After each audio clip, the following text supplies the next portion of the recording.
Welcome to அபி சமையல்.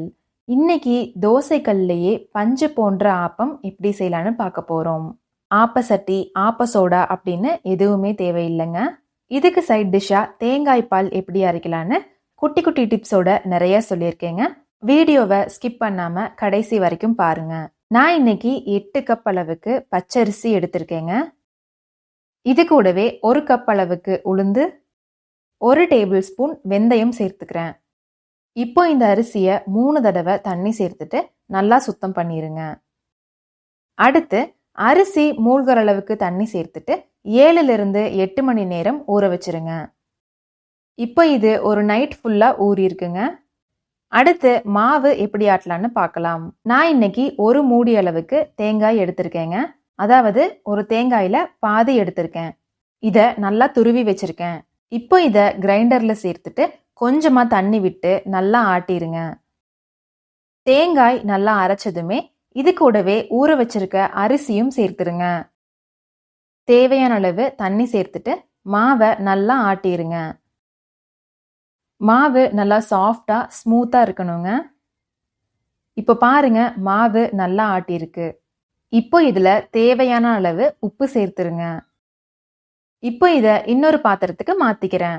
இத மூடி வச்சுட்டு 7லிருந்து 8 மணி நேரம் புளிக்க விட்டுருங்க. இப்ப பாருங்க, மாவு நல்லா புளிச்சு சூப்பரா பொங்கி வந்திருக்கு. இப்போ இத நல்லா கலந்து விட்டுருங்க. அடுத்து ஆப்பம் எப்படி சுடலான்னு பார்க்கலாங்க.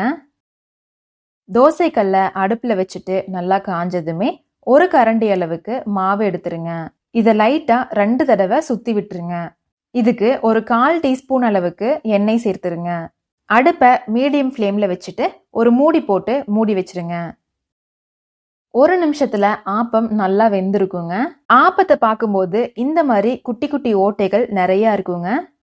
இப்படி இருந்தா ஆப்பம் ரொம்ப ரொம்ப சாஃப்டா பஞ்சு மாதிரி இருக்குங்க. இப்போ இத திருப்பி போட்டு வேக வச்சிருங்க. அடுத்த 1 நிமிஷத்திலேயே ஆப்பம் ரெடி ஆயிருங்க.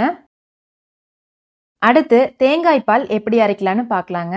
ஒரு மூடி தேங்காயை நல்லா துருவி வச்சிருக்கேங்க. இத மிக்ஸி ஜார்ல சேர்த்துக்கிறேன். இது கூடவே ஒரு ஏலக்காய், தேவையான அளவு தண்ணி சேர்த்துட்டு நல்லா பேஸ்ட் மாதிரி அரைச்சிருங்க. அடுத்து இத ஒரு வடிகட்டி வச்சு வடிச்சிருங்க.